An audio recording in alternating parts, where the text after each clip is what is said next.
പമ്പയാറ്റിലെ ജലപൂരത്തിന് ഒരു നാൾ കൂടി മാത്രം. പ്രശസ്തമായ ആറന്മുള ഉത്രട്ടാതി വള്ളംകളി നാളെ.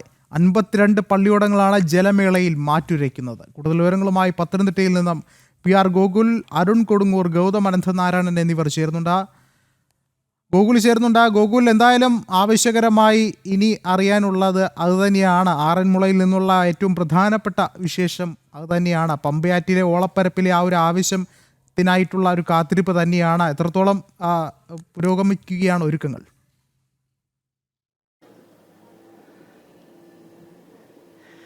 വിഷ്ണു, ഒരുക്കങ്ങളൊക്കെ അവസാന ഘട്ടത്തിലാണ്. നാളെ എന്തായാലും ഈ സമയത്തോടു കൂടി ഇവിടെ ആ ജലമേളയ്ക്ക് കൊടിയേറുകയാണ്. അതിന് വേണ്ടിയിട്ടുള്ള എല്ലാ തയ്യാറെടുപ്പും അവസാന ഘട്ടത്തിലാണ് തന്നെ എന്ന് പറയാൻ സാധിക്കും. നമ്മളിപ്പോൾ സത്രം കടവിലാണ് നിൽക്കുന്നത്. ഫിനിഷിംഗ് പോയിന്റാണ് സത്രം കടവ് എന്ന് പറയുന്നത്. ഒപ്പം ഇവിടെ പവലിയൻ അടക്കം നിർമ്മിച്ചുകൊണ്ടിരിക്കുന്നു. ബാക്കി കാര്യങ്ങളൊക്കെ മുന്നോട്ട് പുരോഗമിച്ചുകൊണ്ടേയിരിക്കുകയാണ്. എന്തായാലും വലിയ ആവേശത്തിലും അതോടൊപ്പം തന്നെ ഭക്തി നിർഭരമായിട്ടുള്ള ഒരു അന്തരീക്ഷത്തിൽ തന്നെയാണ് ആറന്മുള എന്ന് തന്നെ നമുക്ക് പറയാനായിട്ട് സാധിക്കും. എന്തായാലും എന്നോടൊപ്പം ഗൗതം ചേട്ടനുണ്ട്, അരുൺ ചേട്ടനുണ്ട്. കൂടുതൽ ചേട്ടൻ ഇവിടുത്തെ നാട്ടുകാരൻ തന്നെയാണ്.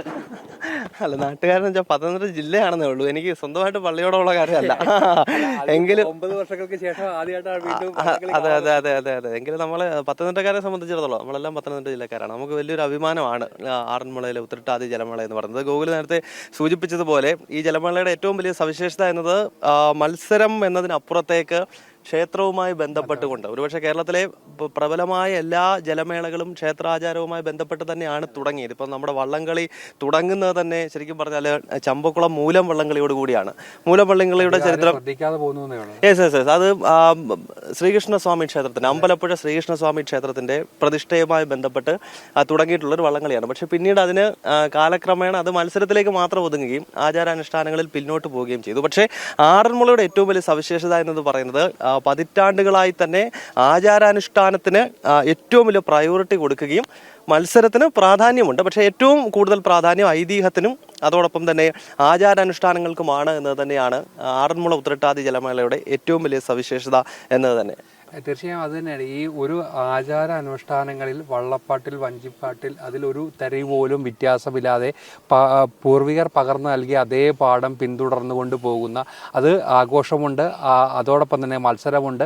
അതൊക്കെ ഉണ്ടെങ്കിൽ പോലും ആ പാരമ്പര്യ തനിമ അതേപോലെ തന്നെ നിലനിർത്തിക്കൊണ്ട് മുന്നോട്ട് പോകാൻ ആറന്മുളയ്ക്ക് കഴിയുന്നു എന്നുള്ള ഈ ഒരു വള്ളംകളിയുടെ ഏറ്റവും വലിയ സവിശേഷത. മറ്റൊരിടത്തും ആവർത്തിക്കാൻ പറ്റാത്ത രീതിയിലേക്ക്, നമുക്കറിയാം വള്ളംകളിയൊക്കെ ആണെങ്കിലും പല ഇപ്പം സർക്കാർ തലത്തിലൊക്കെ തന്നെ പുതിയ വള്ളംകളികളൊക്കെ ആരംഭിക്കാനുള്ള, പക്ഷേ ഇത് മറ്റൊരിടത്തും ആരംഭിക്കാൻ പറ്റാത്ത രീതിയിലേക്കുള്ള ആ ഒരു പാരമ്പര്യ തനിമ തന്നെയല്ലേ ഈ ഒരു നാടിനെ സ്വന്തമായിട്ടുള്ള ഒരു പൈതൃക സ്വത്തായി തന്നെ ഉള്ളത്. ഉറപ്പായിട്ട്. പ്രത്യേകിച്ച് നമ്മൾ നേരത്തെ കഴിഞ്ഞ ബുള്ളറ്റിനെ സൂചിപ്പിച്ചതുപോലെ കുട്ടനാട്ടിലേക്ക് വള്ളംകളി എന്ന് പറയുന്നത് ഇന്ന് അതൊരു ക്ലബ്ബുകൾ ഏറ്റെടുത്തിരിക്കുകയാണ്. ശരിക്കും അതിന് അതിൻ്റെതായ രസമുണ്ട്, അതിൻ്റെതായ വാശിയും രസവും ഉണ്ട്, ഉറപ്പായിട്ടും ഉണ്ട്. പക്ഷേ ആറന്മുളയെ സംബന്ധിച്ചിടത്തോളം ഇപ്പോഴും പള്ളിയോടങ്ങൾ ആ കരയുമായിട്ട് തന്നെ ബന്ധപ്പെട്ട് കിടക്കുന്നതാണ്, അല്ലെങ്കിൽ ആ കരയിലെ ക്ഷേത്രങ്ങളുമായി ആ പള്ളിയോടങ്ങൾക്ക് ബന്ധം കാണും. അപ്പോൾ ഓരോ കരയുടെയും അനുഗ്രഹങ്ങൾ ഏറ്റുവാങ്ങിക്കൊണ്ട് ആറന്മുളയിലെ പാർത്ഥസാരഥിയെ കാണാൻ വേണ്ടി പള്ളിയോടങ്ങളുമായിട്ട് വരികയാണ്. ഒപ്പം നമുക്ക് ഈ മത്സരത്തിന്റെ ഹീറ്റ്സ് അല്ലെങ്കിൽ മറ്റു കാര്യങ്ങൾ കൂടി പത്തനംതിട്ട റിപ്പോർട്ടറായിട്ടുള്ള ഗോകുലിനാണ് അത് കൂടുതൽ പറയാൻ പറ്റുന്നത്. ഗോകുൽ, ഇവിടെ മാത്രമാണല്ലോ ഈ A ബാച്ച് B ബാച്ച്, അത് തന്നെ വലിയൊരു പ്രത്യേകതയാണ്. 52 കരകൾ ഉള്ളത് കൊണ്ടാണ് ഈ 2 ബാച്ചായിട്ട് തന്നെ മത്സരം നടക്കുന്നത്. അപ്പോൾ അത് ഈ വർഷം എങ്ങനെയാണ് ക്രമീകരിച്ചേക്കുന്നത്? ചേട്ടാ, അത് 52 പള്ളിയോടങ്ങളുണ്ടെന്ന് പറഞ്ഞു. അതിൽ 35 എണ്ണം A കാറ്റഗറിയിലും 17 എണ്ണം B കാറ്റഗറിയിലാണ്. ഈ വലിയ പള്ളിയോടങ്ങളാണ്. അതെ, A കാറ്റഗറിയിൽ ഉൾപ്പെടുന്നത് വലിയ പള്ളിയോടങ്ങളാണ്. അപ്പോൾ ഈ 4 ട്രാക്കിലായാലും മത്സരിക്കും 35 എണ്ണം.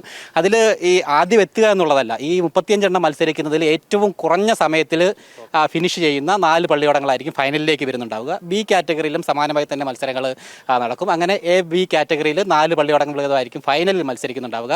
അതിലായിരിക്കും ഫൈനലിൽ ജയിക്കുന്ന ടീമിനായിരിക്കും അല്ലെങ്കിൽ ആ പള്ളിയോടത്തിനായിരിക്കും മന്നൻ ട്രോഫി കരസ്ഥമാക്കാനായിട്ട് അർഹതയുണ്ടാവുക. അത് മാത്രമല്ല, മറ്റ് പല കാറ്റഗറികളുണ്ട്. ഇപ്പം ഏറ്റവും നന്നായിട്ട് വഞ്ചിപ്പാട്ട് പാടി തുഴഞ്ഞു വരുന്ന ആ പള്ളിയോടത്തിന് ഈ R ശങ്കർ മെമ്മോറിയൽ ട്രോഫി ഉണ്ട്. അങ്ങനെ പല കാറ്റഗറിയിലായിട്ട് സമ്മാന ദാനങ്ങളുണ്ട്. അതായത് നാളെ എനിക്ക് തോന്നുന്നു രാവിലെ 6 മണിക്ക് ക്ഷേത്രത്തിൽ നിന്നും അവിടെ ഭദ്രദീപം ഇവിടെ കൊണ്ടുവരും, സത്രക്കടവിൽ കൊണ്ടുവന്ന് ഇവിടെ വിളക്കിൽ ആ ഭദ്രദീപം കൊളുത്തുന്നതോട് കൂടിയിട്ടായിരിക്കും ഈ മത്സരക്രമത്തിൽ അല്ലെങ്കിൽ ഈ ജലമേളയ്ക്ക് ഔദ്യോഗികമായിട്ട് തുടക്കമാവുക. അതിനുശേഷം 10 മണിയോടുകൂടി പത്തനംതിട്ട ജില്ലാ കളക്ടർ പതാക ഉയർത്തും സത്രക്കടവിൽ തന്നെ. അതിനുശേഷം സാംസ്കാരിക സമ്മേളനം ഉച്ചയോടുകൂടി തുടങ്ങും. അതിനകത്ത് മന്ത്രിമാർ പങ്കെടുക്കും. ഒപ്പം ചലച്ചിത്രതാരം ജയസൂര്യയാണ് മുഖ്യ അതിഥിയായിട്ടുണ്ടാവുക.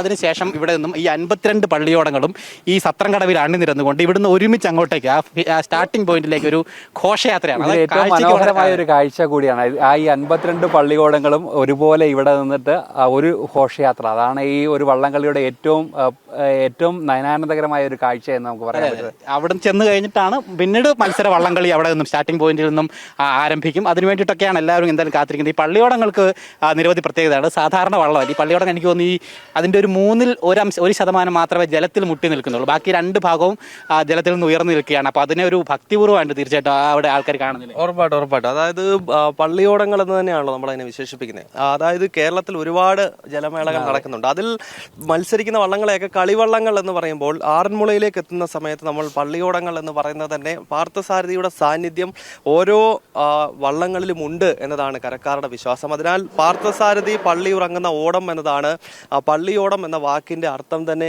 വരുന്നത്. അപ്പോൾ നേരത്തെ ഗൂഗിൾ സൂചിപ്പിച്ചതുപോലാണ് ഈ വള്ളങ്ങൾക്ക് ഭയങ്കര പ്രാധാന്യമുണ്ട്. മാത്രമല്ല ഇത് സത്യം പറഞ്ഞാൽ തുഴയാൻ അറിയാത്തവരാണെങ്കിൽ ഈ വള്ളം നേരെ പോകത്തില്ല. എന്നാൽ ഇത് കൈക്കരുത്ത് കൊണ്ട് മാത്രം ഈ വള്ളം മുന്നോട്ട് കൊണ്ടുപോകാൻ പറ്റത്തില്ല എന്നുള്ളതാണ് ആറന്മുളയിലെ വള്ളങ്ങളുടെ ഏറ്റവും വലിയ സവിശേഷത. അതായത് നമുക്ക് കൈക്ക് കരുത്തുണ്ട് എന്നതുകൊണ്ട് ഇതങ്ങ് തുഴഞ്ഞേക്കാം എന്നും കണ്ട് കയറി കഴിഞ്ഞാൽ ഈ വള്ളം ശരിയായ ദിശയിൽ പോകത്തില്ലെന്ന് മാത്രമല്ല ഇത് ദിശ തെറ്റി പോവുകയും ചെയ്യും. അപ്പോൾ ആ 4 നയമ്പ് പിടിക്കുന്ന അടനയമ്പ് പിടിക്കുന്ന ആളുകളുടെ കൈകളിലാണ് ഈ പള്ളിയോടങ്ങൾ ഇരിക്കുന്നത്. ഒപ്പം നേരത്തെ ഗൂഗിൾ പറഞ്ഞതുപോലെ കാരണം ഇത് പെട്ടെന്ന് ചരിയാനും ഇതിന്റെ ദിശ തെറ്റാനുള്ള കാരണം എന്ന് പറയുന്നത് ഇതിന്റെ കൂമ്പും അമരവും വളരെ പൊക്കത്തില്ല.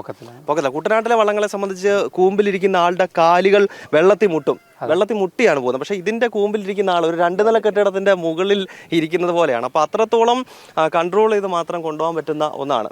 പിന്നെ ഈ വള്ളത്തിലേക്ക് കയറണമെങ്കിൽ അത്ര നിഷ്ഠയോടെ മാത്രമേ വ്രതാനുഷ്ഠാനങ്ങളോടെ മാത്രമാണ് ഒരു സാധാരണപ്പെട്ട ഒരാൾക്ക് കയറാൻ പറ്റില്ല.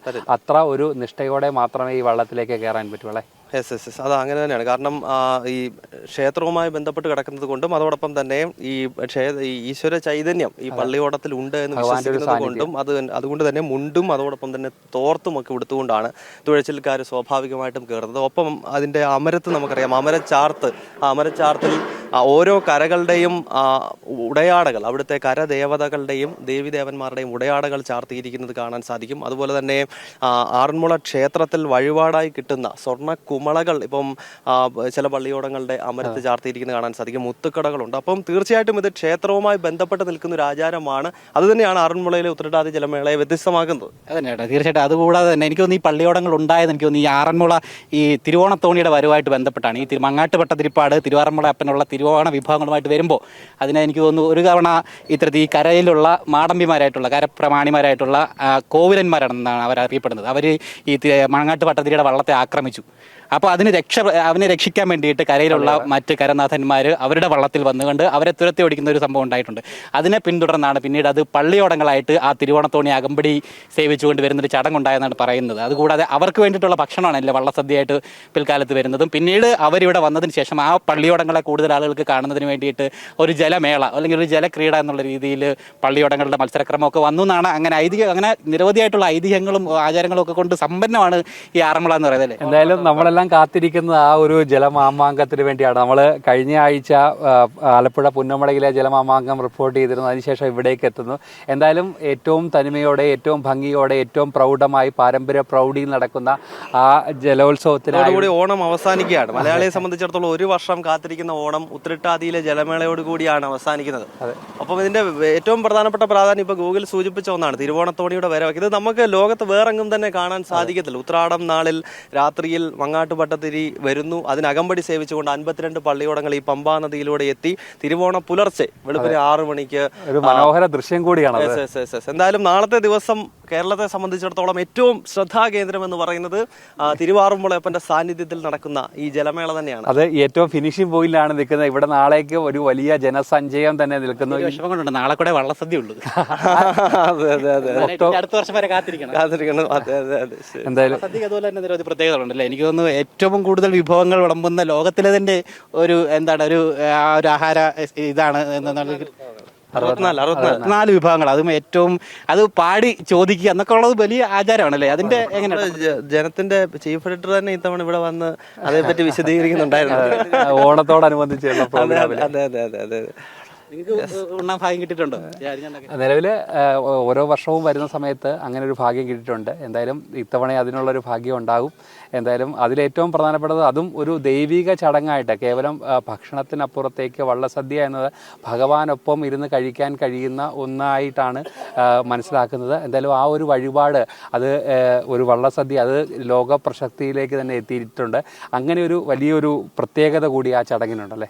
ഉറപ്പായിട്ടുണ്ട്. അന്നദാതാവ് എന്ന നിലയിൽ കൂടിയാണ് ആറന്മുളയിലെ പ്രതിഷ്ഠാ സങ്കല്പം ഉള്ളത്. കാരണം ക്ഷേത്രത്തിന്റെ പ്രതിഷ്ഠാ സങ്കല്പം നമുക്കറിയാമല്ലോ. ഭഗവാൻ ഈ പമ്പാ നദിയിലൂടെ ഏതാണ്ട് 6 മുളങ്കമ്പുകൾ കൊണ്ടുള്ള ചെങ്ങാടത്തിൽ വരികയും വരുന്ന സമയത്ത് ഇവിടെ ഒരു വിളക്കുമാടം കാണുകയും അവിടേക്ക് കയറുകയും പിന്നീട് ഇവിടെ ക്ഷേത്രം നിർമ്മിച്ചു എന്നതാണ്. പഞ്ചപാണ്ഡവർ നിർമ്മിച്ച ക്ഷേത്രമാണ്. മാത്രമല്ല വളരെ പുരാതനമായിട്ടുള്ള കേരളത്തിലെ മഹാക്ഷേത്രങ്ങളിൽ ഒന്നാണ്. സ്വാഭാവികമായിട്ടും ക്ഷേത്രത്തിന്റെ പ്രതിഷ്ഠ നടന്ന ദിവസം കൂടിയാണ് ചിങ്ങമാസത്തിലെ ഉത്രിട്ടാതി എന്ന് പറയുന്നത്. അപ്പോൾ ആ ക്ഷേത്രത്തിന്റെ പ്രതിഷ്ഠയുമായി ബന്ധപ്പെട്ട് നടക്കുന്ന ഏറ്റവും പ്രധാനപ്പെട്ട ജലമേള എന്ന നിലയിൽ കൂടി ആറന്മുള ഉത്രിട്ടാതി ജലമേളയെ അടയാളപ്പെടുത്തേണ്ടതുണ്ട്. എന്തായാലും നാളത്തെ ആ ദിവസത്തിനായി കാത്തിരിക്കാം. വരുന്ന ബുള്ളറ്റിനുകളിലും നമ്മൾ ആറന്മുളയിലെ ഒരുക്കങ്ങളും മറ്റും പ്രിയപ്പെട്ട പ്രേക്ഷകരിലേക്ക് എത്തിക്കും. ഇന്നിപ്പോൾ തൃശ്ശൂരിൽ പുലികളി നടന്നുകൊണ്ടിരിക്കുകയാണ്. പുലികളി കഴിഞ്ഞ് പൂരിട്ടാതി നാളിൽ പുലികളിയാണെങ്കിൽ ഉത്രിട്ടാതി നാളിൽ ആറന്മുളയിൽ ജലമേളയാണ്. അതോടുകൂടിയാണ് ഒരു വർഷം നമ്മൾ മലയാളികൾ കാത്തിരിക്കുന്ന ഓണാഘോഷത്തിന് ഏതാണ്ട് പരിസമാപ്തിയാകുന്നത്.